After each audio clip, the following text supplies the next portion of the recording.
MDH, MDH।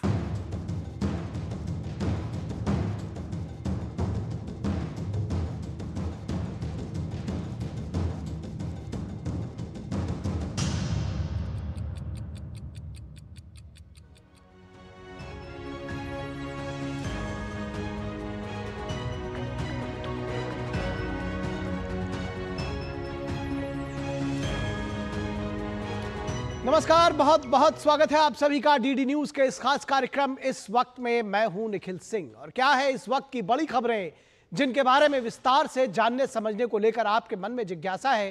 क्या है इन खबरों के मायने, क्या है इनके पीछे का एजेंडा। अगले 1 घंटे में हम बात करेंगे कुछ ऐसी ही बड़ी खबरों की जिस पर चर्चा जरूरी है और इस चर्चा में जुड़ेंगे अपने संवाददाताओं से और विशेषज्ञ मेहमानों से भी। राज्यसभा में चर्चा लेकिन लोकसभा में हंगामा, आखिर क्यों? क्या है विपक्ष का एजेंडा और संसद में चर्चा के बीच हेडलाइन वाला ये एजेंडा आखिर है क्या? इस पर बात करेंगे। साथ ही साथ बात करेंगे महाराष्ट्र की सियासत पर। होंगे कई अहम सवाल और जवाब, लेकिन सबसे पहले इस वक्त की हेडलाइंस। राष्ट्रपति के अभिभाषण पर धन्यवाद प्रस्ताव पर राज्यसभा में चर्चा जारी। भाजपा सांसद सुधांशु त्रिवेदी ने पूर्व पीएम जवाहरलाल नेहरू के मुकाबले प्रधानमंत्री मोदी को बताया अतुलनीय प्रधानमंत्री। कहा भाजपा ने हर क्षेत्र में प्रभाव रखने वाली राजनीतिक पार्टी के रूप में खुद को स्थापित किया।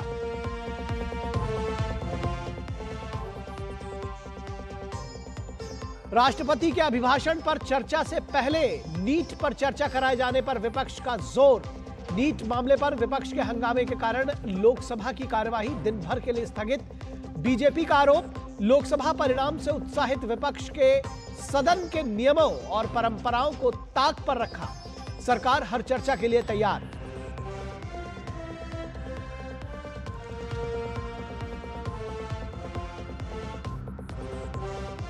महाराष्ट्र में विधानसभा चुनाव से पहले सीट बंटवारे और नेतृत्व को लेकर महाविकास आघाड़ी में सियासत गर्म है। संजय राउत ने उद्धव ठाकरे के नेतृत्व में महाराष्ट्र असेंबली चुनाव लड़ने का किया एमवीए से आग्रह। उद्धव को बताया सीएम का सबसे असरदार चेहरा। महाराष्ट्र की सियासत में मूल भाव ने पकड़ा है जोर, तो इस पर भी बातचीत करेंगे विस्तार से। और साथ ही साथ हम बात करेंगे कि दिल्ली एनसीआर में बारिश ने बढ़ाई है मुसीबतें। जलभराव के कारण सड़कों पर लगा लंबा जाम। दिल्ली सरकार ने बुलाई आपातकालीन बैठक। केजरीवाल सरकार के खोखले वादों पर भाजपा ने बोला हमला।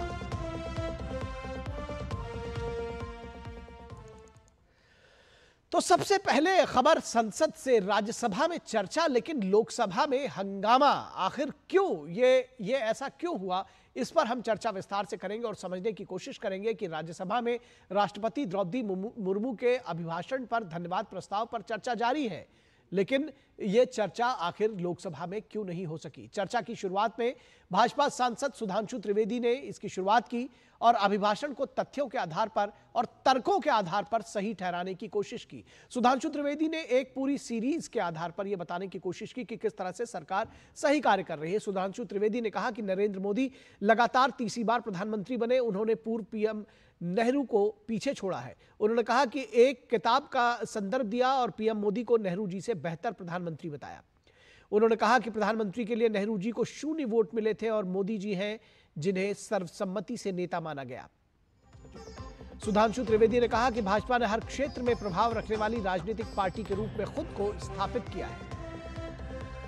राज्यसभा में राष्ट्रपति के अभिभाषण पर धन्यवाद प्रस्ताव पर चर्चा जारी है, लेकिन लोकसभा में ऐसा नहीं हो सका है। विपक्ष ने नीट के मुद्दे पर चर्चा कराए जाने की मांग को लेकर लोकसभा में हंगामा किया और सदन सोमवार तक के लिए स्थगित हो गया। विपक्ष स्थगन प्रस्ताव लाकर नीट पर अलग से चर्चा की मांग कर रहा था। सरकार का कहना था कि वह हर विषय पर चर्चा के लिए तैयार है, लेकिन नियम और परंपराओं का पालन होना चाहिए। सरकार ने कहा वो चर्चा से भाग नहीं रही है।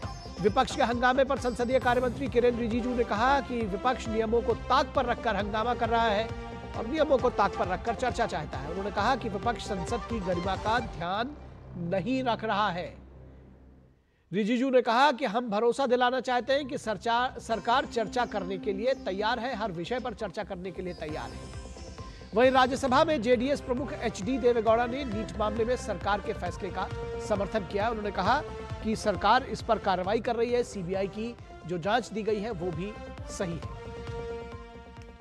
और इस पूरे विषय पर जिस तरह से संसद में हंगामा हुआ, क्या कुछ हुआ, इसको लेकर के जो वाइस प्रेसिडेंट है उपराष्ट्रपति जगदीप धनखड़ ने क्या कुछ कहा, वो आइए आपको दिखाते हैं। माननीय सदस्यगण, आज का दिन भारतीय संसद के इतिहास में इतना दागी हो गया है कि प्रतिपक्ष के नेता स्वयं वेल में आए हैं। ऐसा कभी नहीं हुआ है। मैं पीड़ित हूं, मैं अचंभित हूं। भारतीय संसदीय परंपरा इतनी गिर जाएगी कि प्रतिपक्ष के नेता वेल में आएंगे, डिप्टी लीडर वेल में आएंगे। और इस पूरे विषय पर सुधांशु त्रिवेदी ने दरअसल राज्यसभा में जो राष्ट्रपति के अभिभाषण पर चर्चा का जो जवाब दे रहे थे, वो क्या कहा उन्होंने उस अभिभाषण पर चर्चा में, सुधांशु त्रिवेदी ने, आइए आपको सुनाते हैं। जो थर्ड अटेम्प्ट में 3 डिजिट की संख्या नहीं प्राप्त कर पाए, चुनाव के बाद उनके चेहरे की चमक देखिए, उनकी आवाज की खनक देखिए, उनके जलवे में धमक देखिए। ऐसा लगता है कि जैसे उन्होंने बहुत बड़ी उपलब्धि हासिल कर ली हो। उसका कारण यह है महोदय कि एक बच्चा होता है जो टॉपर होता है, जिसे डिस्टिंक्शन मार्क्स मिलने थे, वो फर्स्ट डिवीजन मार्क्स पाए तो उसके चेहरे पे वो खुशी नहीं होती है, और धड़ाधड़ फेल होने वाला बच्चा ग्रेस मार्क्स पाके अगर थर्ड डिवीजन पास हो जाए तो उसके चेहरे पे बहुत खुशी होती है। और इस पूरे विषय पर बातचीत करने के लिए हमारे साथ डीके दुबे हमारे खास मेहमान हैं, कानून के जानकार हैं, वो हमारे साथ जुड़े हुए हैं, constitutional expert. DK Dubey ji, बहुत स्वागत है आपका। और कुमार आलोक हमारे संवाददाता जुड़े हुए हैं। कुमार आलोक, पहले सबसे आपके पास आते हैं और ये समझने की कोशिश करते हैं कि ये किस तरह की सियासत है जहां पर परंपराओं और नियमों को दरकिनार किया जा रहा है और ये कहा जा रहा है कि नहीं, हम चर्चा कराएंगे और चर्चा पहले नीट पर ही हो जाए, चाहे कुछ भी हो। देखिए, संसदीय परंपरा का जहाँ तक इतिहास रहा है, अब तक का जो इतिहास रहा है, उसमें राष्ट्रपति के अभिभाषण के बाद पहले उस पर चर्चा होती है, धन्यवाद दिया जाता है सदस्यों के द्वारा, और उसके बाद प्रधानमंत्री जवाब देते हैं। जो कुछ भी ऑपोजिशन के लीडर डिमांड करते हैं या जो कुछ भी वो चर्चा करते हैं, उन सारी चीज़ों का जवाब प्रधानमंत्री देते हैं। उसके बाद जो अदर्स जो बिजनेस है वो शुरू होता है। लेकिन जैसा कि बार बार लोकसभा अध्यक्ष भी कह रहे हैं और राज्यसभा के सभापति भी कह रहे हैं कि पूरा राष्ट्रपति के अभिभाषण पर चर्चा खत्म हो जाए और उसके बाद सरकार हर चीज़ पर बातचीत करने के लिए तैयार है, चर्चा कराने के लिए तैयार है। धर्मेंद्र प्रधान ने भी कहा कि नीट के मामले पर दोनों सदनों में हंगामा जो हो रहा है विपक्ष के द्वारा, उसको आकर सदन के बाहर आकर सदन के अंदर भी जवाब दिया गया और सदन के बाहर भी धर्मेंद्र प्रधान ने कहा कि हम जांच के लिए तैयार हैं, हर जांच के लिए हम लोग तैयार हैं। सीबीआई जांच ऑलरेडी हो रही है। और दूसरा कि इसरो के जो पूर्व चेयरमैन है राधाकृष्णन, उनकी अध्यक्षता में ये जांच कमेटी गठित की गई है और किसी को बख्शा नहीं जाएगा। लेकिन विपक्ष से उन्होंने नम्र निवेदन किया। इसके बावजूद यहाँ पर आपने देखा कि पहली बार संसदीय इतिहास में ऐसा हुआ कि राज्यसभा के सभापति जो उन्होंने कितने दुख प्रकट करते हुए कहा कि मल्लिकार्जुन खड़गे जो विपक्ष के नेता हैं वो बेल में चले गए, जो ऐसा पहली बार हुआ है। और उन्होंने कहा कि आज का दिन दागदार है।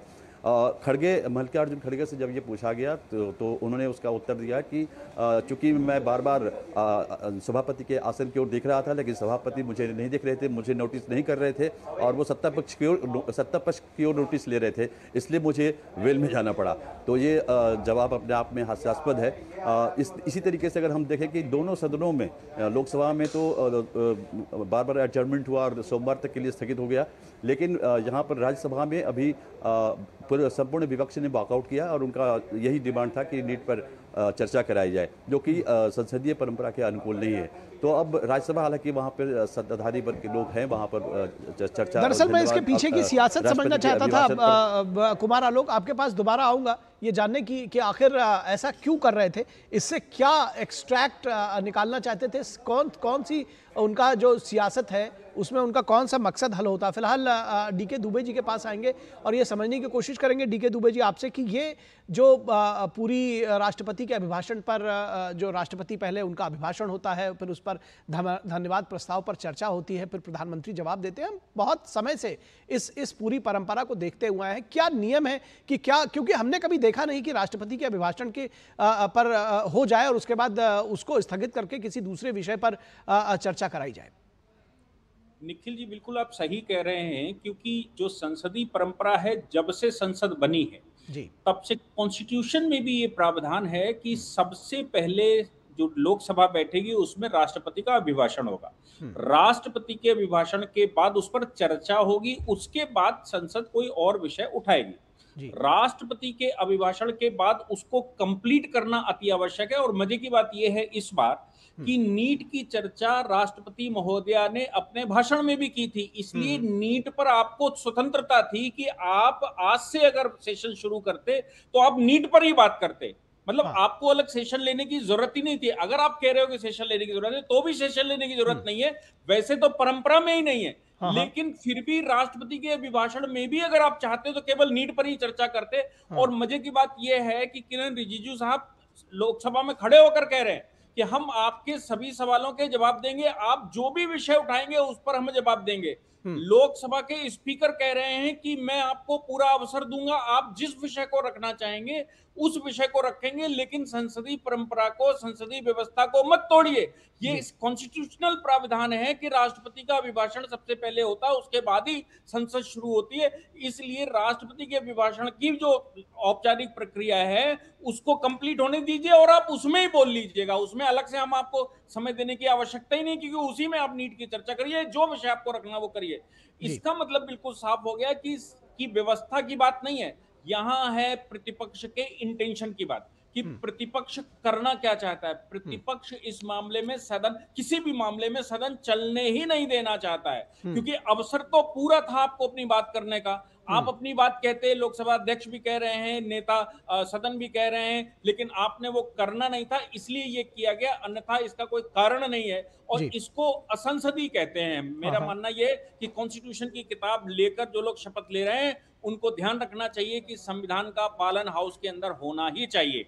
जी जी, इसमें मैं चाहता हूं कि थोड़ा सा नियम कानून जो है वो हमारे दर्शकों को बताएं कि किस तरह के नियम है दरअसल राष्ट्रपति के अभिभाषण पर चर्चा को लेकर के, और क्या कोई दूसरा विषय इस पर लेकर आया जाता है या पहले लेकर आया जाया गया है, कभी ऐसा हुआ है, किस तरह से इसको देखते हैं आप? नहीं, पहली बात तो ये है कि कॉन्स्टिट्यूशन में जब पहली पार्लियामेंट शुरू होती है तो वो ये कहता है कि पार्लियामेंट शुरू ही होगी राष्ट्रपति के अभिभाषण से, क्योंकि देश का जो नेतृत्व है, जो सरकार है, वो राष्ट्रपति की सरकार होती है। प्रधानमंत्री एड एंड एडवाइस के लिए होता है, council minister aid and advice के लिए होती है। कॉन्स्टिट्यूशनली सरकार तो राष्ट्रपति की होती है, क्योंकि चीफ एग्जीक्यूटिव जो देश का है वो राष्ट्रपति है। इसलिए संसद की अगर शुरुआत होनी है तो सरकार अपना वक्तव्य पहले देगी कि उसने क्या करना है और उसका विजन क्या है, और वो वक्तव्य कौन देगा? वो तो राष्ट्रपति की सरकार, इसलिए राष्ट्रपति अपना वक्तव्य देंगे।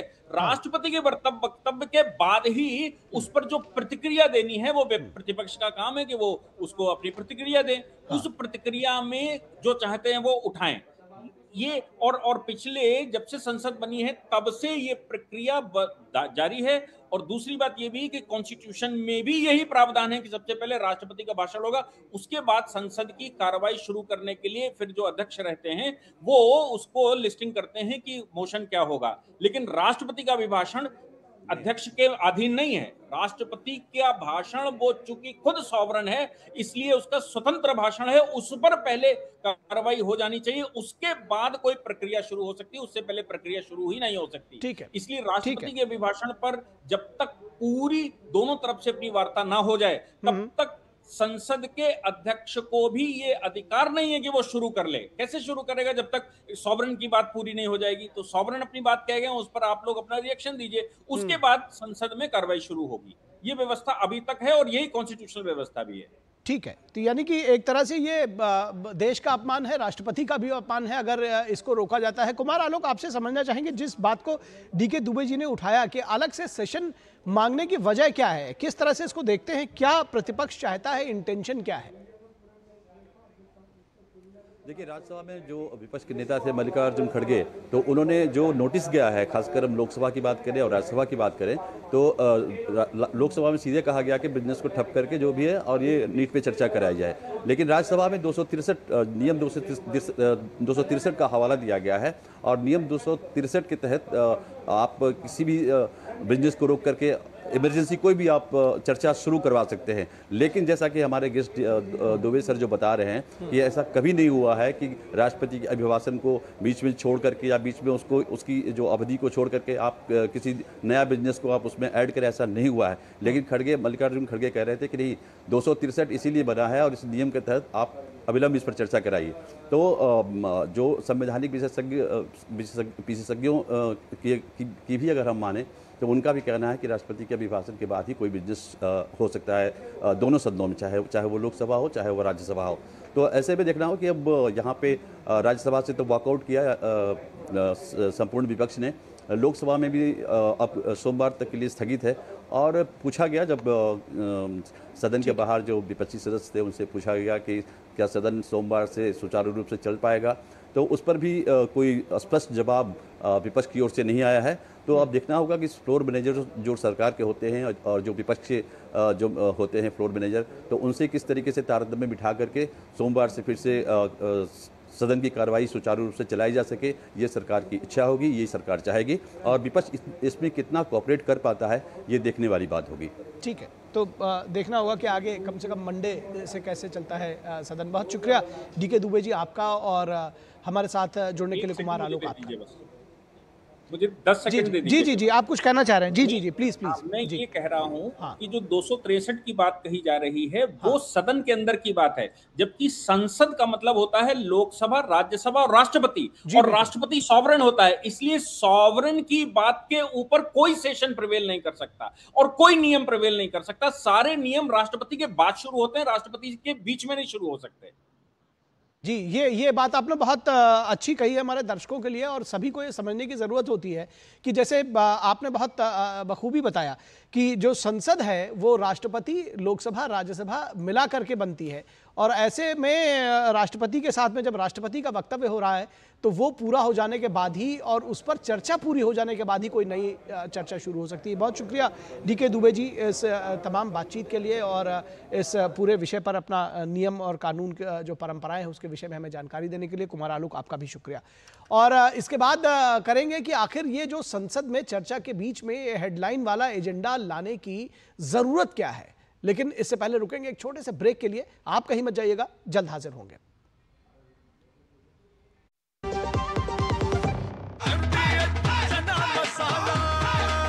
अब छोलिया हो या लोबिया, सफेद चने या काले चने, सब कुछ मजेदार बने। बात जब पीढ़ियों के लिए बनने वाले घर की हो तो जिम्मेदारी बड़ी हो जाती है। गैलेंट समझता है ये जिम्मेदारी। अब डबल एम रिब्स के साथ गैलेंट एडवांस TMT रीबार, निर्माण का रियल हीरो। घुटना, कंधा या कमर, चाहे जैसा हो दर्द, डॉक्टर ऑर्थो आपको देता है दर्द से पूरी आजादी। ये कोई टेम्पररी पेन किलर नहीं, आयुर्वेदिक औषधि है। चुटकुला समझ नहीं आया? समझ तो ये नहीं आता कि खेत धान का या खरपतवार का। तो इसमें समझना क्या है दोस्त? ले आओ धान के खरपतवारों का स्पेशलिस्ट ग्रीन लेबल। IIL के ट्रैक्टर ब्रांड का ग्रीन लेबल, धान के खरपतवारों का स्पेशलिस्ट। ब्रेक के बाद एक बार फिर आप सभी का स्वागत है। और संसद में चर्चा के बीच हेडलाइन वाला एजेंडा, आखिर क्यों इसको लेकर आना चाहता है विपक्ष, और इसके पीछे का एजेंडा क्या है, इस पर हम चर्चा करेंगे और आपको बताएंगे कि आज की क्या रही है बड़ी खबर संसद से। 18वीं लोकसभा में राष्ट्रपति के अभिभाषण पर चर्चा का आज पहला दिन था, लेकिन हंगामे के कारण लोकसभा सोमवार तक के लिए स्थगित हो गई। राज्यसभा में तो जरूर ये चर्चा आगे बढ़ी, लेकिन लोकसभा सोमवार तक स्थगित हो गई क्योंकि हंगामा हो गया। चर्चा के बीच हंगामे से साफ हुआ कि लोकसभा परिणाम से उत्साहित विपक्ष का एजेंडा सिर्फ मोदी सरकार पर निशाना साधना है। लोकसभा में नेता प्रतिपक्ष राहुल गांधी ने राष्ट्रपति के अभिभाषण पर चर्चा से पहले नीट मामले पर चर्चा की मांग की, और स्पीकर ओम बिरला ने नियम का हवाला देते हुए कहा कि राष्ट्रपति अभिभाषण पर बोलने के लिए पर्याप्त समय दिया गया है, और स्पीकर ने कहा कि आप इस पर विस्तार से अपनी बात बता सकते हैं, यानी कि जो नीट का विषय है उसको भी आप इसमें उठा सकते हैं। लेकिन विपक्ष अपनी मांग पर अड़ा रहा कि चर्चा सिर्फ नीट पर होगी। मतलब साफ है कि विपक्ष नियमों के मुताबिक अपनी शर्तों पर चर्चा चाहता है। सवाल यह है कि राष्ट्रपति ने अपने अभिभाषण में नीट पेपर लीक पर चर्चा की थी। सरकार के प्रयासों के साथ नीट के विषय में लीक को रोकने के लिए सख्त कानून पर चर्चा राष्ट्रपति ने भी की थी और राष्ट्रपति के अभिभाषण पर चर्चा करते हुए राज्यसभा सांसद सुधांशु त्रिवेदी ने विस्तार से सरकार का पक्ष रखा। सुधांशु त्रिवेदी ने कहा कि दरिया का सारा नशा उतरता चला गया, वो मुझको डुबाता रहा और मैं उभरता चला गया। विपक्ष की सारी कोशिशें धरी की धरी रह गई, लेकिन पीएम मोदी को तीसरी बार प्रधानमंत्री बनने से नहीं रोक पाए। राहुल गांधी सहित गठबंधन के सांसद संविधान की कॉपी लहराकर सरकार के खिलाफ भ्रम पैदा करने की कोशिश करते रहे, लेकिन राहुल गांधी नहीं चाहते कि इमरजेंसी के 50 साल की चर्चा सदन में हो। कांग्रेस आपातकाल पर निंदा प्रस्ताव से आहत हुई है। राहुल गांधी ने लोकसभा अध्यक्ष के सामने आपातकाल की निंदा प्रस्ताव पर अपनी नाखुशी जाहिर की। कुछ मीडिया रिपोर्ट्स ऐसा बताती हैं। कांग्रेस पार्टी चुनाव से लेकर अब तक संविधान को लेकर सरकार के खिलाफ दुष्प्रचार करती रही,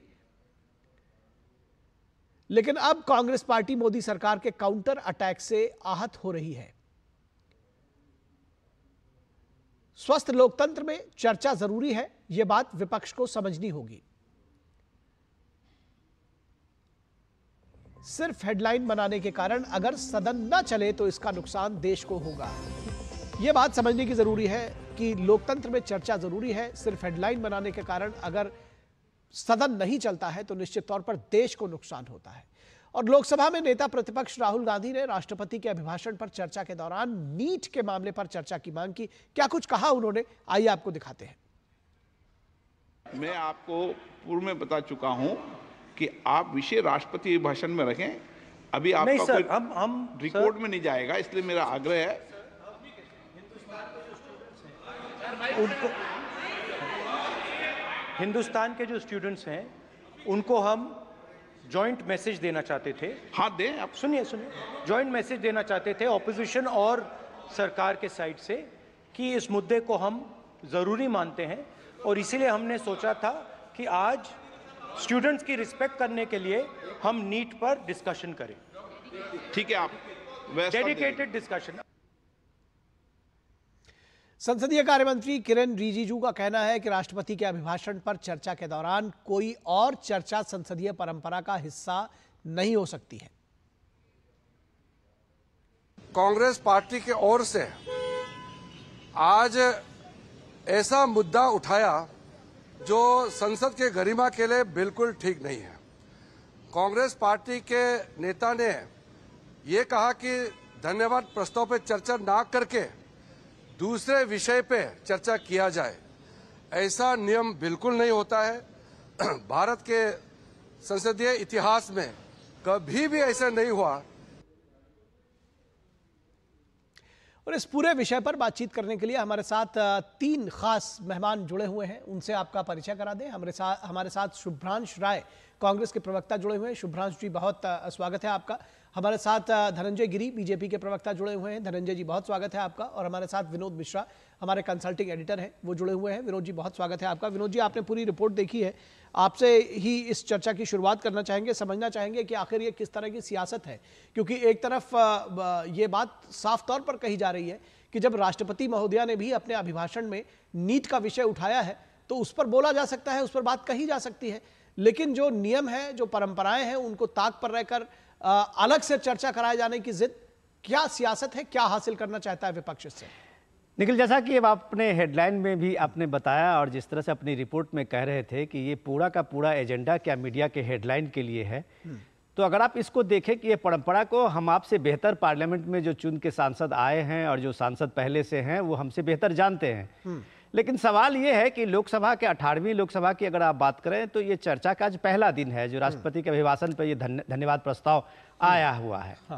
तो सवाल है, इसे बहुत मौका है ये दिन, आप ऐसा कहें तो लोकसभा में आए हुए कम से कम 100 से ऐसे नए सांसद होंगे जिनके लिए एक बड़ी अपॉर्चुनिटी होती है कि वो अपने अपने क्षेत्र से चुन के आए हैं, अपने अपने क्षेत्र में कुछ बड़ा विशिष्ट काम किया हुआ है उन्होंने, तो उनके लिए ये मौका होता है कि वो अपनी बात सदन में रखें और वो बात संदेश लोगों के बीच में जाए, उनके क्षेत्र में जाए, उनकी चर्चा हो। तो ये एक बड़ा मौका है। तो एक तरह से ये जो जिद है, तो ये जिद ये बताता है कि शायद लोकसभा परिणाम के बाद विपक्ष कोई अति उत्साह में है। अति उत्साह के कारण, उनके उत्साह के कारण जो नए सांसद हैं उनको बोलने का मौका तो गया सो गया।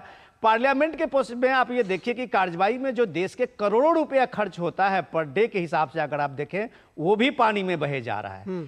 सवाल ये है कि परंपरा क्या है, रूल क्या है? क्या ये परंपरा और रूल जो सदन की कार्यवाही का है वो किसी पार्टी के और किसी दल के, किसी के नेता के, उनके ईगो को सेटिस्फाई करने के लिए होता है क्या? अगर राहुल गांधी चाहते हैं कि नीट पे ही चर्चा हो, तो प्रेसिडेंट महोदया ने तो अपने अभिभाषण में पूरे नीट की विस्तार से चर्चा की है। उन्होंने सरकार की जो अब तक की कार्रवाई है उसकी चर्चा की है, सरकार अब क्या ठोस फैसले लेने जा रही है उसकी चर्चा की है। उन्होंने नए कानून जो बने हैं इस लीक के बारे में, पेपर लीक के बारे में, सख्त कानून, उसकी बात राष्ट्रपति महोदय ने की है। इतनी सारी चीजें आपके सामने में है जिसपे आप खुल के बोल सकते हैं।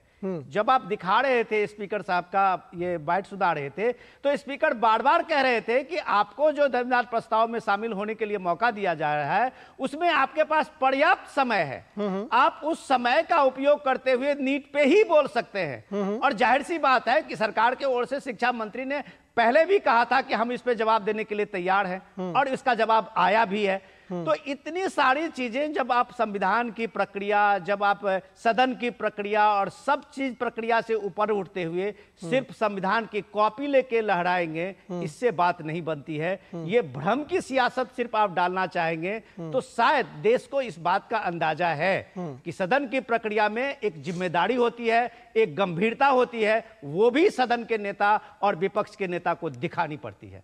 ठीक है, शुभ्रांश राय आपके पास आएंगे।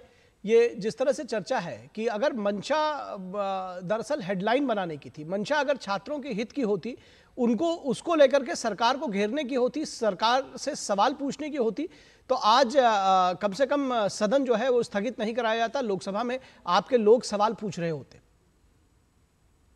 निखिल, मैं विनोद मिश्रा जी की बात को आगे बढ़ाता हूं, वरिष्ठ हैं। इन्होंने कहा कि संसद की कार्यवाही नहीं चली, देश की जनता का पैसा पानी में बह गया।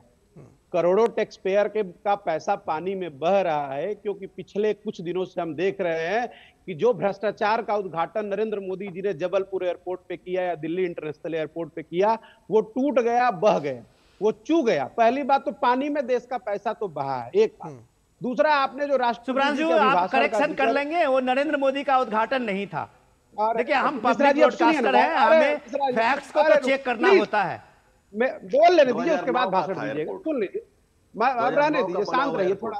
और जब जबलपुर वाला किस दिन का था, शांत रहे, सुनिए ना, सुनिए भाई, शांत रहे। आपको झूठ बोलने का लाइसेंस मिल गया है, कांग्रेस करेगा, झूठा ही होगा, ये कैसे हम मान लें? अरे भाई, भाई है तो भ्रष्ट होगा, ये तो हम जानते हैं, शांत रहिए। कांग्रेस ये तो करप्ट होगा, ये तो देश कह रहा है। जीप घोटाला, कतरा घोटाला, यूजी घोटाला। देखिए, विषय पर बात करें, विषय पर बात करें शुभ्रांश जी, विषय पर बात करेंगे। अगर आप इस तरह की बात करेंगे तो विषयांतर भी होगा और लोग टोका टोकी भी करेंगे। इंदिरा गांधी को लोकतंत्र पे शोकांति का है आप, डेमोक्रेसी पे काला धब्बा है कांग्रेस, ये कौन नहीं जानता? भ्रष्टाचार, आपको सुन के ही डर लगता है, आपको दर्द होने लगता है। आज कहा जाता है कि भाई आप शांत रहिए, बिल्कुल शांत रहिए, बेचैनी हो जाता है, बिल्कुल शांत रहिए। भ्रष्टाचारी ऊपर नीचे भ्रष्टाचार में डूबे हैं। भारतीय जनता पार्टी भ्रष्टाचार का दूसरा नाम है, बंद करिए आवाज। नहीं, देखिए, इस तरह से मत बोलिए। बात कर रहे हैं, हर आतंकवादी जितना पकड़ा जाता है सबका संबंध भारतीय जनता पार्टी से।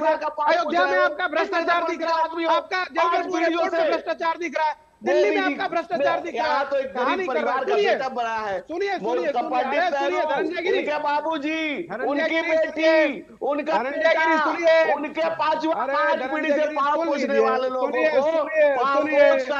बेचैन मत होइए, अभी बेचैन मत होइए भाई। देखिए, इस तरह से मुझे लगता है वेस्ट ऑफ टाइम ही हो रहा है, क्योंकि किसी की बात समझ में नहीं आ रही है।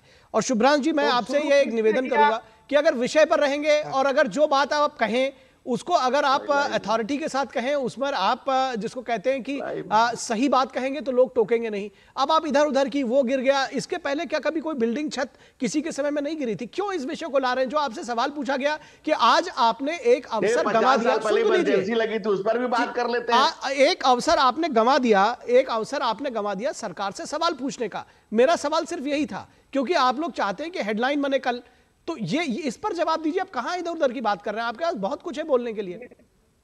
निखिल, मैं फिजिक्स का विद्यार्थी नहीं हूं। आपने इतना लंबा चौड़ा पैकेज चलाया, आपने राष्ट्रपति अभिभाषण की भूमिका तय करी, तब राष्ट्रपति अभिभाषण की भूमिका कहां पर रही थी जब लोकसभा उद्घाटन में नरेंद्र मोदी जी ने राष्ट्रपति को नहीं बुलाया था? एक बात। दूसरी इंपॉर्टेंट बात, जब हमारे देश के स्वास्थ्य की बात होती है, 24 करोड़ युवाओं का भविष्य अंधकार में है और आप 74 साल के व्यक्ति की प्राथमिकता पे तो आप चाहेंगे कि कानून को धज्जियां उड़ा देंगे? अरे कितना ये आप तय करके कानून को धज्जियों में उड़ा देंगे? जो सवाल पूछा जा रहा है उसका जवाब तो दीजिए साहब। कहां से आ गया भाई? 24 करोड़ कहां से आ गया? और 20 एग्जाम लीक हुए और राजस्थान में, और मुख्यमंत्री के बेटा का नाम आ गया वैभव गहलोत का। राजस्थान में 20 पेपर लीक हुए और राजस्थान में मुख्यमंत्री के बेटा का नाम आ गया, तो शर्म नहीं आई? अरे कांग्रेसी बेशर्मी है सारे के सारे क्या भाई? और आपके कर्नाटक में कितने बेशर्मी हो भाई, कितने बेशर्म है भाई? और इस देश की जनता भी जानती है, इसीलिए तो तीसरा बार लड़के आप नेता विपक्ष से पद पाए। 2 बार से 42, 52, राहुल बाबा भाग चले, अमेठी छोड़ के भाग चले। चलिए तो पापा वर्ल्ड कप जिताएंगे। नहीं ठीक है, वर्ल्ड कप अब वर्ल्ड कप की पर मत आइए, अभी हम स्पोर्ट्स पे बाद में चर्चा कर लेंगे। शुभ्रांश राय जी, आप अपनी बात इतनी देर में रख नहीं पाए। आप कम से कम अपनी बात अपनी ठीक से रखिए, और जो बात हो रही है उस पर तो आइए। आप इधर उधर कहां चले जा रहे हैं जी? इनका है कि जो मैं कहूं आप सुनो, ऐसा नहीं चलेगा। फिर हैकलिंग जो मुद्दे पर बात करिए, वैचारिक बात करिए, चलिए सैद्धांतिक बात करिए। ठीक है, धनंजय जी बोलने दीजिए उनको। धनंजय जी चलिए बोलने दीजिए। शुभ्रांश राय जी कृपया विषय पर रहें। मैं चाहूंगा शुभ्रांश राय जी कृपया विषय पर रहें, ताकि आपको किसी टोका टोकी का टिप्पणी का अवसर ही ना देना किसी को। जो बात पूछी जा रही है उसका जवाब दीजिए, सीधी सी बात है। मान्यवर, आपने तो दूरदर्शन को पार्लियामेंट सा बना दिया। कोई सवाल पूछो, स्पीकर वहां माइक बंद कर देते हैं। हाँ। स्पीकर बोलते हैं आपको कहीं बोलने नहीं दिया जा रहा। बड़ी मुश्किल है आपके साथ, आपसे, क्योंकि आप जहां वहां पर आप नियमों को ताक पर रखते हैं, कानून को किनारे कर देते हैं। यहां पर जो पूछा जाता है उसका जवाब नहीं देते। आपसे पूछा जाता आम, आप बताते हैं इमली। क्यों भाई आप बात करेंगे? आपसे कहा जा रहा है आप 24 करोड़ लोगों की बात कर रहे हैं। मैंने कहा राष्ट्रपति के अभिभाषण पर एक अच्छा आपके पास अवसर था, क्यों नहीं जवाब दिया आपने? सुनिए निखिल, देश सुन रहा है। हमारे लिए 24 लाख है, 24 करोड़ अपने मन से मत चढ़ जाइए। 24 लाख युवाओं का भविष्य पहले आता है, क्योंकि आपका और विनोद मिश्रा जी का भविष्य सुरक्षित है। 24 लाख जो हमारे देश की सुरक्षा को सुरक्षित करने वाले, अगर हमारा हेल्थ सुरक्षित नहीं रहेगा और उस डॉक्टरी में अगर घपला हुआ है और वो घपला भारतीय जनता पार्टी के सानिध्य और छतरी के नीचे हुआ है, तो इसकी जांच होगी और इसके लिए आवाज उठाया गया है। तो कहां कौन मना कर रहा है आवाज उठाने के लिए आपको? वही तो सवाल है आपसे कि वो सवाल उठाइए, उठाया क्यों नहीं? वही तो उठाया जा रहा है। कहां उठाया? वही उठाया, कहां उठाया? आपने तो सदन ने स्थगित करा दिया। कहां उठाया? वही तो सवाल पूछ रहे हैं आपसे। मेजर सवाल तो वही है कि आपके पास अवसर था, आपने सवाल क्यों नहीं उठाया? जी, जब सवाल उठाया गया और स्पीकर महोदय को लगा कि भारतीय जनता पार्टी का जो भ्रष्टाचार का संबंध नीट के एग्जाम से जुड़ा हुआ है या जितने पेपर लीक के मामलों से जुड़ा हुआ है उसकी कल ही खुलेगी, इसलिए उन्होंने माइक बंद कर दिया। आज देश देख रहा है एक कि स्पीकर की कुर्सी पर बैठा सर्वमान्य व्यक्ति जब भी उससे कोई सवाल जो देश हित का है और देश के भविष्य से जुड़ा हुआ है, लेकिन देखिए अब आप फिर गलत बयानी कर रहे हैं। अब आप गलत बयानी कर रहे हैं। आपने कहा कि आपको इस पर अलग सेशन चाहिए, आपने कहा सदन स्थगित करके अलग से चर्चा कराएंगे, जबकि कहा यह गया। मैं इसमें धनंजय गिरी को लाऊंगा। धनंजय गिरी जी, आपको लगता है कि ये इस पर अलग से चर्चा की मांग के बजाय अगर इनके पास मुद्दा था तो ये सीधा सीधा उसी विषय पर कर देते? स्पीकर तो बार बार कह रहे थे कि आपके पास विषय है, आपके पास समय है, आप चाहते तो सवाल उठाते, जो मैं कह रहा हूं इतनी देर से। निखिल जी, लोकतंत्र की शान पर विपक्षी घमासान का घाव वर्षों तक लोकतंत्र को सालता रहेगा। इनका लहजा बता रहा है कि ये ताकत नहीं और संविधान केवल जिल्द नहीं है, बेहतर समाज केवल विरोध के लिए विरोध नहीं है। करके आप ताकत और पांच पीढ़ियों से अंधकार में डालकर आप जो रावण की तरह घमंड कर रहे हो और आप हमें समझा रहे हो। अरे भोंकने का काम आपका पुराना, हम जानते हैं। आप गांधी परिवार के घर के बाहर भोंकने वाले ही कांग्रेस में रहते हैं। तो भोंकने का काम वो संविधान में करे, संविधान का यहाँ करे। भाई गांधी का हेमंत जी ने कहा था ना कि कांग्रेस में वही पेटी को जो बिस्किट खिलाया जाता है वही कार्यकर्ताओं को भी खिलाया जाता है। जो राहुल बाबा अच्छा शुभ्रांश जी वही आप लोग को भी खिलाते हैं। और ये हेमंत विश्व शर्मा ने पब्लिकली शुभ्रांश जी कि वही पीडी को जो बिस्किट खिलाया जाता है वही। शुभ्रांश जी आप कह रहे थे कि आपका माइक बंद कर दिया जाता है वहां पर, यहाँ पर आप किसी को बोलने नहीं दे रहे, तो ऐसे कैसे चलेगा भाई? पीडी वाला बिस्किट खा रहे इसलिए चिल्ला रहे। एक एक करके बोलिए ना, एक एक करके बोलिए। जो खाते हैं वही वहां चिल्लाते हैं। तुमको डंडा भी पकड़ा दूंगा। एक एक करके बोलिए, एक एक करके बोलिए, एक एक करके बोलिए, एक एक करके बोलिए। पहले एक एक करके बोलिए। मैं चाहता हूं धनंजय गिरी जी आप अपनी बात समाप्त कर लें। तो बात कर रहे हो मर्यादा कांग्रेसियों को सीखनी पड़ेगी। चलिए अब चलिए मर्यादा की बात ना करें, एक दूसरे पर कटाक्ष ना करें। मैं चाह रहा हूं धनंजय गिरी जी आप अपनी बात रखें। शुभ्रांश जी थोड़ा सा शांत हो जाए। एक सुन ले, पहले सुन ले। कांग्रेसी तुम आज भी चलते हो, तुम भ्रष्टाचारी कल भी थे, तुम भ्रष्टाचारी आज भी हो, तुम्हारे बाप दादा भी भ्रष्टाचारी तो तुम भी हो। राहुल परिवार के पीडी का बिस्किट खाने वाले, राहुल गांधी के पीडी का बिस्किट खाने वाले, पीडी का सार्वजनिक रूप से बिस्किट खाने वाले। और मैं एक बात बीच में नहीं, सैद्धांतिक बातें जब की जा रही है तो बिना मतलब के फालतू बातें नहीं। चलिए मैं आप दोनों लोगों को रोकूंगा, इस तरह से चर्चा आगे नहीं चलेगी, इस तरह से चर्चा आगे नहीं चलेगी। मैं आप दोनों लोगों को रोकूंगा। पहले सबसे आपको दिखाता हूं कि शिक्षा मंत्री धर्मेंद्र प्रधान, सुनिए आप दोनों लोग रुकिए, पीडी का बिस्किट खाने वाले आप दोनों लोग रुकिए, आप दोनों लोग रुकिए। इस तरह से नहीं होता है कि कोई किसी को कुछ समझ नहीं पा रहा है। मैं इस बीच में शिक्षा मंत्री धर्मेंद्र प्रधान का क्या कहना है वो आपको दिखाता हूं। उन्होंने कहा कि नीट मामले में जांच एजेंसियां अपना काम कर रही हैं, विपक्ष सिर्फ भ्रम फैलाने की कोशिश कर रहा है, हम हर तरह की चर्चा पर के लिए तैयार हैं। आइए आपको सुनाते हैं क्या कहा उन्होंने। सरकार किसी भी प्रकार की चर्चा के लिए तैयार है, लेकिन सब परंपरा और मर्यादा के अंदर होनी चाहिए। जब कल परम आदरणीय राष्ट्रपति महोदया जी ने अपने प्रारंभिक भाषण में परीक्षा के ऊपर खुद ही एड्रेस किया, ये सरकार की इंटेंशन को प्रतीत करती है कि हम कोई भी विषय को सामना करने के लिए प्रस्तुत है, जो तथ्य हम समाज में रखना चाहते हैं। अगर आज प्रतिपक्ष धन्यवाद प्रस्ताव पे चर्चा करते हुए, जिसको दोनों सदनों के अध्यक्ष ने उनको यही परंपरा की याद दिलाई कि राष्ट्रपति अभिभाषण के उपरांत जो धन्यवाद प्रस्ताव होती है, उस समय में कोई आर्जनमेंट मोशन वगैरह, स्थगन आदेश वगैरह का कोई उसका परंपरा इस हाउस में नहीं है। जब राष्ट्रपति जी ने खुद परीक्षा को उल्लेख किया है, आप उसको धन्यवाद प्रस्ताव में बोलते हुए आप आपकी मत रखो, आपको जो कहना है, जो आलोचना करना है, जो सुझाव देना है रखो। हम तो प्रारंभिक दिनों से कहते हैं कि हमारी दायित्व, सरकार की दायित्व देश की नौजवानों की प्रति है, देश के विद्यार्थियों की प्रति है। हम सारा विषय स्पष्टता के साथ आप लोगों के माध्यम से देश के सामने रखे हैं। ठीक है, एक बार वापस चर्चा में जोड़ेंगे शुभ्रांश राय और धनंजय गिरी जी को। विनोद मिश्रा भी हमारे साथ जुड़े हुए हैं। धनंजय गिरी जी एक बार वापस आपके पास जाते हैं। बहुत देर से हम ये कह रहे हैं, देखिए एक बार बहुत शांत भाव से आप दोनों हमारे खास मेहमान सुने, शुभ्रांश जी आप भी और धनंजय गिरी जी आप भी। जब एक दूसरे के खिलाफ इस तरह से पर्सनल अटैक करने लगेंगे, जो मूल विषय है वो चर्चा से हट जाता है। फिर ये लगता है कि उन्होंने हमारे बारे में बोला है, हमारे बीच में बोला है, तो मैं कैसे जवाब ना दूं। तो इसलिए बेहतर है कि हम विषय पर ही रहें। शुभ्रांश जी आपसे भी मेरा यही निवेदन है और धनंजय जी आपसे भी। धनंजय जी आपसे जो मूल विषय था उस पर मैं चाह रहा हूं, आपको क्या लगता है कि विपक्ष की मंशा क्या है?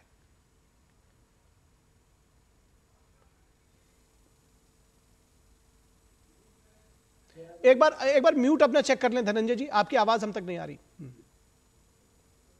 देखिए निखिल जी, मैं कई बार कहता हूं कि हम लंबे समय तक विपक्ष में रहे और असहमतियों के सम्मान लोकतंत्र है। प्रधानमंत्री जी ने जब खुद कहा कि सरकार बनती बहुमत से है, चलती सर्वमत से, सभी को लेकर के चलना।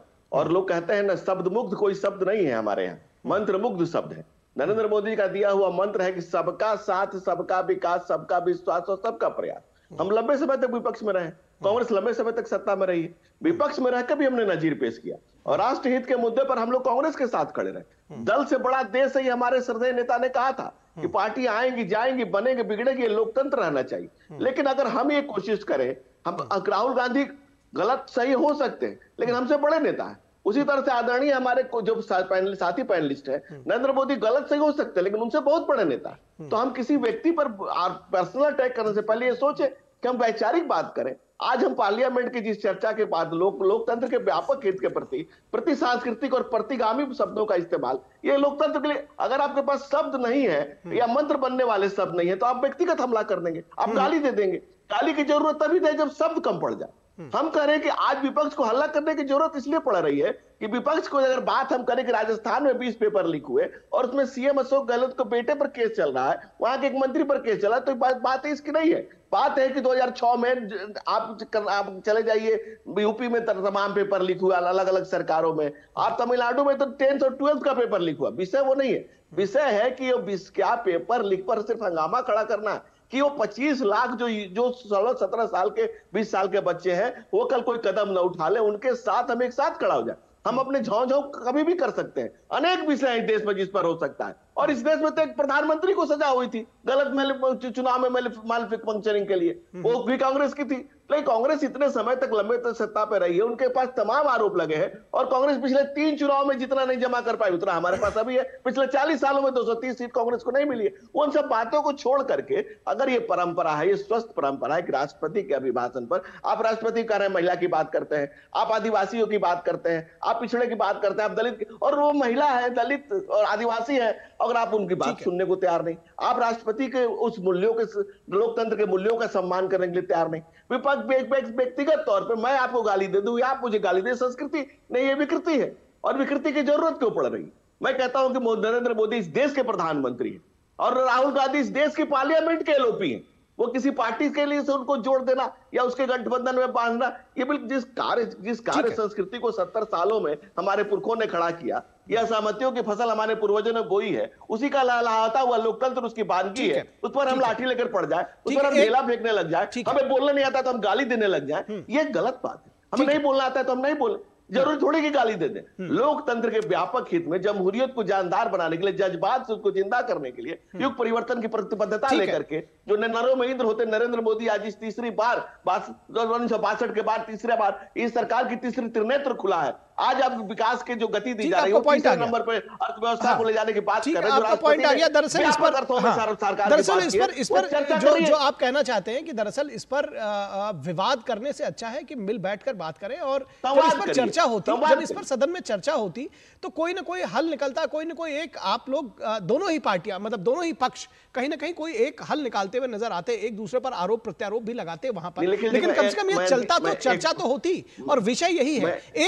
एक और विषय जो मेरे ज़हन में आ रहा है बार बार हमारे इस पर, जी जल्दी से खत्म करिए। जी देखिए, इस देश में 2 पार्लियामेंट सीट से चुनकर राहुल गांधी आए, मैं उनके किसी कमी या बेसी को बता सकता हूं, लेकिन इस उसका अधिकारी नहीं हूं कि उन पर व्यक्तिगत कटाक्ष करूं। उसी तरह से इस देश के जन लोगों ने 3 बार श्रद्धेय प्रधानमंत्री नरेंद्र मोदी को चुना है, तो अगर हमारे साथी उन पर कोई व्यक्तिगत हमला करते हैं तो इस देश की जन भावना पर हमला करते हैं। ठीक है, आप उनकी कमियां बताइए, अच्छाइयां बताइए, बुराइयां बताइए, उसका स्वागत करते हैं। ठीक है, ठीक, लेकिन अगर आपको बोलने नहीं आता है तो गाली देना शुरू करें।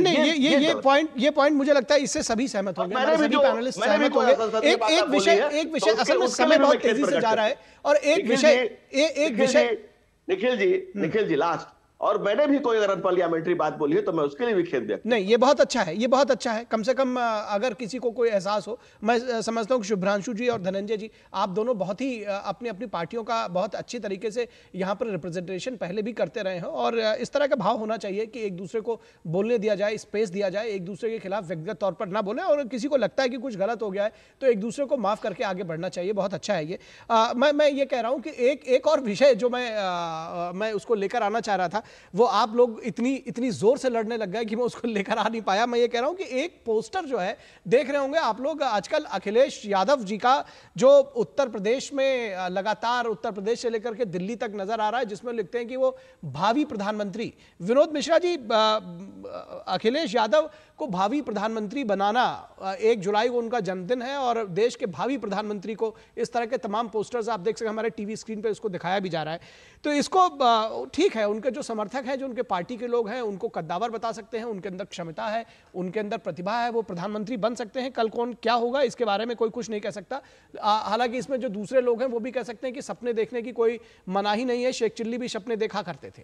लेकिन इसके पीछे का मैं ये समझना चाहता हूं कि क्या राहुल गांधी को एलओपी बनाने के बाद से ये कहीं ऐसा तो नहीं लग रहा है कि समाजवादी पार्टी को लगता है, अखिलेश को लगता है कि तो हमारे हाथ से सब कुछ ले लिया? निखिल, ये मुद्दा तो राय साहब के लिए है, राय साहब आप ही के लिए ये मुद्दा है और बहुत इंपॉर्टेंट मुद्दा है कि आज यूपी में आप देखिए, लखनऊ में अखिलेश यादव और पार्टी के ऑफिस पे चारों बगल ये पोस्टर छपे गए हैं और पोस्टर है कि जो हमारा नेता जो है वो भावी प्रधानमंत्री देश का है। तो जाहिर सी बात है कि इंडिया गठबंधन में जिस तरह से आपने कल आम आदमी पार्टी के वहाँ पे जो धरने पे बैठे हुए थे, कुछ लोग जो प्ले कार्ड लिए हुए थे, तो कांग्रेस पार्टी ने उनकी तरफ देखना भी मुनासिब नहीं समझा। तो वो सपा भी ये जानती है कि राहुल गांधी जिस चीज को लेके आप एक नेशनल स्टेज पे एलओपी बनने के बाद एक शैडो प्रधानमंत्री की भूमिका में आए हैं, तो इसमें सबसे खतरा तो आज सपा के लोग देख रहे हैं।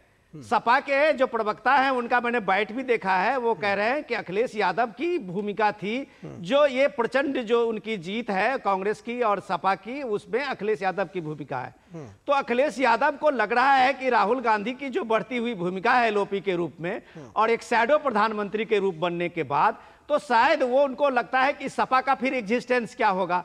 तो ये आपको पहले अपने घर संभालना चाहिए कि इंडिया गठबंधन में जो अंडरस्टैंडिंग आपकी अलग अलग पार्टियों का है, वो हम लोग देख रहे हैं कि पिछले इस समय लोकसभा के स्पीकर के चुनाव के बाद, फिर आम आदमी पार्टी के साथ में जो केजरीवाल के जेल जाने के बाद, तो ये सारे मुद्दे के साथ में ये सपा के तरफ से ये जो पोस्टर है भावी प्रधानमंत्री का, वो भी एक तरह से इंडिया गठबंधन में खास करके कांग्रेस पार्टी के लिए भी एक आईना दिखाने का है कि ये नेता कब बनने की रीजनल के क्षेत्रीय छत्रप जो हैं वो कम से कम इस चीज को कभी भी स्वीकार नहीं करेंगे कि आप बाकायदा एक एलओपी के रूप में आप सारे पार्टियों की अपनी अपनी जो महत्वाकांक्षा है उसको सीज कर ले। लेकिन सबसे इंपॉर्टेंट चीज ये है कि एक भूमिका राहुल गांधी की जो बनी है, वो एक बड़ी जिम्मेदारी की बात यह है कि 5 बार के सांसद, उन्होंने पहले बार एक संवैधानिक पद पे आए हुए हैं। तो वो इस देश की परंपरा, सदन की परंपरा और सदन की जो रूल है उस व्यवस्था में अगर वो अपनी बात रखते हैं तो शायद देश के लिए भी अच्छा होगा और उनके नेतृत्व के लिए भी मुझे लगता है कि लोगों में एक विश्वास जगेगा। ठीक है, मैं चाहूंगा कि 30-30 सेकंड में, क्योंकि हमें ये बार बार कहा जा रहा है कि समय हो गया है, शुभ्रांश जी और धनंजय जी। शुभ्रांश जी, पहले आप इस विषय पर आपकी टिप्पणी। देखिए निखिल, 3 बातें बिल्कुल सादगी के साथ। पहली बात यह कि हमारे प्रधानमंत्री देश को कहते हैं कि हमारा हिंदुस्तान युवाओं का देश, और मैं चाहूंगा विषय पर रहिएगा, क्योंकि इसी विषय पर रहिएगा शुभ्रांश जी, निवेदन है आपसे, क्योंकि फिर वो चर्चा इधर से जाएगी, फिर वो लंबा हो जाएगा। मैं चाह रहा हूं ये जो अखिलेश यादव वाला जो पोस्टर दिखाया है, इस पर आपकी टिप्पणी उसका हम खत्म करेंगे जी। अब मान्यवर 30 सेकंड आप बोल रहे हो, मैं इसीलिए कह रहा हूँ ना, जल्दी जल्दी खत्म करिए, तो करिए क्वेश्चन सुन लिए ना। अरे रुकिए, काउंटर कर रहा हूं पहले। फिर तो कहने का मतलब, जब प्रधानमंत्री कहते हैं हिंदुस्तान युवाओं का देश है, तो युवाओं के भविष्य को सुरक्षित करना सरकार और विपक्ष दोनों का फर्ज है। कहीं से कोई लीकेज होता है और इसका कोई भी जिम्मेदार है, चाहे राज्य सरकारें हैं या केंद्र सरकार, या कहीं से हो रहा है उसके ऊपर कार्रवाई करना भी केंद्र सरकार की जिम्मेदारी। और यही मांग आज हमारे नेता राहुल जी पार्लियामेंट में कर रहे थे। पहली बात, ठीक है, हिंदुस्तान का स्वास्थ्य और आने वाले भविष्य के डॉक्टर सुरक्षित होना चाहिए। और हमारी तरफ से भी है कि ठीक है, बात विचार में अगर कोई चीज घटती बढ़ती है तो बिल्कुल हमें भी अपने शब्दों पे खेद है। मर्यादा हम सबको ध्यान रखना चाहिए, ज्यादा जिम्मेदारी सत्ता में बैठे बड़े भाइयों की होती है। एक बात। दूसरी बात, जो आपने पोस्टर का जिक्र किया, हर कार्यकर्ता का अपना ये सपना होता है कि उसका नेता सर्वोच्च पद पे जाए, उसकी अभिलाषा होती है, वो उसके साथ अपने विचार व्यक्त करता है और रखता है। तो सबको, लोकतंत्र की यही तो खूबसूरती है, संविधान की यही तो खूबसूरती है कि इसमें एक सीट वाला व्यक्ति भी प्रधानमंत्री और मुख्यमंत्री बन सकता है, बिना चुने हुए व्यक्ति भी प्रधानमंत्री और मुख्यमंत्री बन सकता है। यही खूबसूरती है, और सबको अपने भविष्य के साथ और अपने नेता के भविष्य के साथ अपने सपनों को जोड़ना चाहिए। तीसरी सबसे इंपॉर्टेंट बात, देखिए इंडिया गठबंधन बहुत मजबूत है। अभी इंडिया गठबंधन की मजबूती के विषय में हम अभी मीन मेख निकालने का काम बाद में करें। नया सत्र शुरू हुआ है, सब नए नए लोग आए हुए हैं। देश में अभी तत्काल जो 2-3 समस्याएं हैं जिनकी प्राथमिकताओं पे चर्चा जरूरी है, जिसमें ये पेपर लीक एक बहुत बड़ा ब्लंडर मुद्दा है। मैं आपको अब विराम देना चाहूंगा। जो है वो ठीक है, चाहे आपने अपनी बात कह ली, मेरे पास समय नहीं रह गया है। आपने अपनी बात कह ली। मैं समझता हूं कि आपको जो कहना था वो आपने कह दिया। धनंजय गिरी जी बहुत जल्दी से समाप्त करिएगा। उनको तो मैंने 30 सेकंड में कहा था, वो माने नहीं। मुझे उम्मीद है कि आप मानेंगे। निखिल जी कहते हैं ना कि सूत न कपास जुलाहो में लट्ठम लट्ठा। ये सबको पता है कि तीसरी बार सरकार बन गई है, सरकार 5 साल चलेगी। अब 5 साल में क्या होगा, लेकिन ये इंडी गठबंधन के लिए विसंगति और विद्रूपताओं का पोल सामने खोल रहा है। क्योंकि दिल्ली के दगाबाज ने चुनाव खत्म होते ही कहा कि मैं किनारे हो चुका हूं, कांग्रेस दुनिया की सबसे भ्रष्ट पार्टी है। केजरीवाल की लाइन है, मेरी नहीं। उन्होंने कहा कि दुनिया की सबसे भ्रष्ट पार्टी है कांग्रेस, मैं इसके साथ नहीं चुनाव लड़ूंगा। और तमाम धीरे धीरे देखते जाइए, ममता बनर्जी की यहाँ से सुगुगाहट उठ रही है। ममता बनर्जी राहुल गांधी का नेतृत्व स्वीकार करेंगी, नहीं करेंगी, ये तमाम चीजें उठते जा रही हैं। लेकिन ऐसे अपनी अपनी डफली और अपना अपना राग, अपनी अपनी पार्टी के अपने अपने अरमान, तो ये अरमानों के बीच में किसका गला घुटेगा ये तो आने वाला समय ही बताएगा। ठीक है, ये सियासत है, देखते हैं किस करवट बदलती है। बहुत शुक्रिया शुभ्रांशु जी आपका, धनंजय जी आपका, विनोद जी आपका। तो इसके बाद बात करेंगे महाराष्ट्र के सियासत की कि असेंबली चुनाव में सरगर्मी से पहले ही कुछ महीनों में ही दरअसल कौन मुख्यमंत्री बनेगा और किसको कितनी सीटें मिलेंगी, इस पर जो है चर्चा तेज हो गई है, सियासत गर्म हो गई। लेकिन रुकेंगे एक छोटे से ब्रेक के लिए, कहीं मत जाइएगा, जल्द हाजिर होंगे। अब तक टेस्टी राजमा बनाना नहीं आया। बिना MDH राजमा मसाला के टेस्टी राजमा कैसे बनेगा? MDH राजमा मसाला, क्या स्वादिष्ट राजमा बनाए। MDH। Here gravity and physics don't call the shots and sound travels slower than you. This is a different kind of place. That's why we're looking for different kind of people for whom excellence is not a job but a way of being, be it in the sky or on the ground. We are looking for an invincible team of invincible people. People who are a cut above. Join the Indian Air Force to be a cut above. स्वागत है आपका break के बाद, और बात करेंगे महाराष्ट्र के सियासत की, जहां असेंबली चुनाव की सुगबुगाहट भी तेज है, उसको सरगर्मियां भी तेज है। और कुछ महीनों बाद महाराष्ट्र में विधानसभा चुनाव होने वाले हैं। जाहिर तौर पर शिवसेना उद्धव की चिंता सीएम फेस को लेकर ज्यादा है। उनको लगता है कि सीएम का जो पद है वो उनको मिलना चाहिए। उनके नेता संजय राउत कहते हैं कि असेंबली चुनाव में बगैर सीएम फेस के जाना खतरनाक होगा। संजय राउत मानते हैं कि महाविकास आघाड़ी की सरकार में सीएम उद्धव ठाकरे के काम को लोगों ने पसंद किया है, ये संजय राउत का मानना है। उद्धव ठाकरे की लोकप्रियता ने ही लोकसभा में एमवीओ को ज्यादा सीटें दिलाई थी, ये संजय राउत कह रहे हैं, और इसलिए सीएम का चेहरा देना जरूरी है। उनका कहना है कि सीएम के फेस के बदौलत ही इतनी सीटें महाविकास आघाड़ी को मिली है। लेकिन आघाड़ी के दूसरे दल कांग्रेस और एनसीपी शरद पवार का कहना है कि सीएम का फैसला चुनाव के बाद होगा। उनका कहना है कि पहले चुनाव मिलकर लड़ ले, फिर बाद में सीएम तय करेंगे। लोकसभा चुनाव में के परिणाम से उत्साहित कांग्रेस असेंबली में ज्यादा सीटें चाहती है। उसको लगता है कि हमने लोकसभा में अच्छा परफॉर्म किया है तो असेंबली में भी ज्यादा सीटें मिले, जबकि 85 वर्ष के हो चले शरद पवार की पार्टी को 85 सीटें चाहिए। वो कह रहे हैं कि 85 ईयर्स के हो गए तो गिफ्ट के तौर पर 85 सीटें चाहिए। लेकिन उद्धव ठाकरे और बीजेपी नेता देवेंद्र फडणवीस की एक छोटी सी मुलाकात ने सियासत में झोल पैदा कर दिया है। उद्धव ठाकरे ने देवेंद्र फडणवीस से मुलाकात पर कहा कि लोगों को लग रहा है ना कि नाना करते प्यार तुम्ही से कर बैठे। दोनों नेता इसे सामान्य शिष्टाचार मानते हैं, लेकिन कुछ लोग इसमें सियासत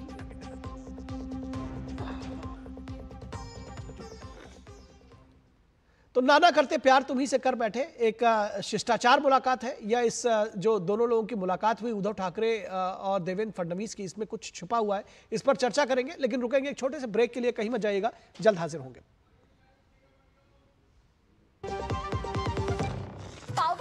पाव भाजी को फेवरेट बनाता है MDH पाव भाजी मसाला। MDH पाव भाजी मसाला। MDH बनाए पाव भाजी लाजवाब। ज्यादा उपज और भरपूर मुनाफा भी, दोनों मिलेंगे टोरी से। एक हाथ में खरपतवार की हार और दूसरे हाथ में ज्यादा पैदावार। समझे? IIL के ट्रैक्टर ब्रांड का टोरी, अब खरपतवार होगा हक्का बक्का, बढ़ेगा मक्का।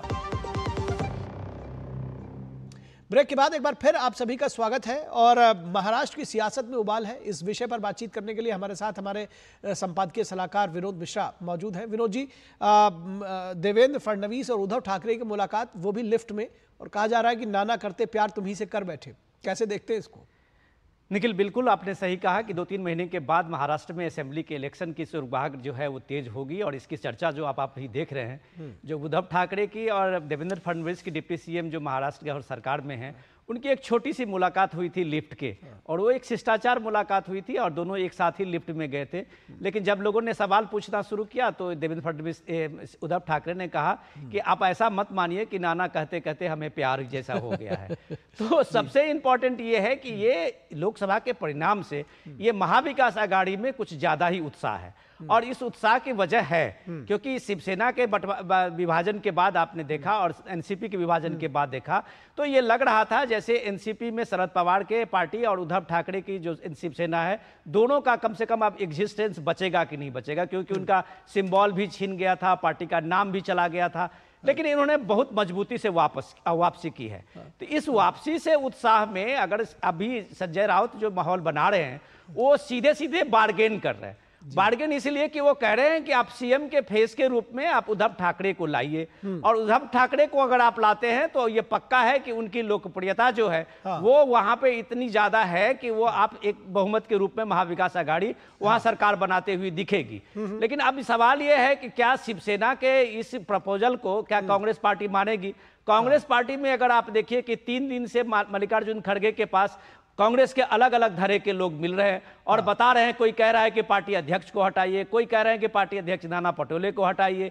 ये इस तरह की सिचुएशन महाराष्ट्र विकास आघाड़ी के साथ में बना हुआ है। महायुति में आप देखिए कि ये 3 धड़े जो हैं वो अपनी पोजीशन लिए हुए हैं। तो कुल मिला के आप देखिए कि इलेक्शन के अनाउंसमेंट से पहले ये आघाड़ी और इस महायुति में कौन किसके पास होंगे ये अभी देखना बाकी है। जी निश्चित तौर पर। तो नाना करते प्यार होता है कि नहीं होता है, लेकिन ये जरूर है कि सियासत गर्म है और सियासत और तेज होने वाली है, क्योंकि जैसा कि आपने कहा कि कुछ महीनों में महाराष्ट्र में चुनाव है। फिलहाल बहुत शुक्रिया इस तमाम बातचीत के लिए विनोद जी।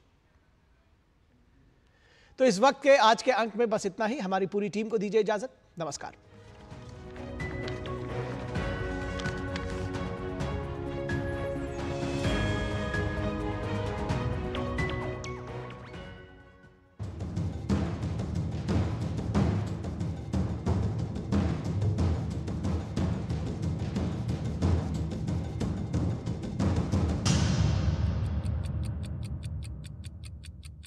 इस वक्त के प्रायोजक थे MDH, बढ़िया है, शुद्ध है। MDH मिर्ची, धनिया, हल्दी, असली मसाले, सच। MDH।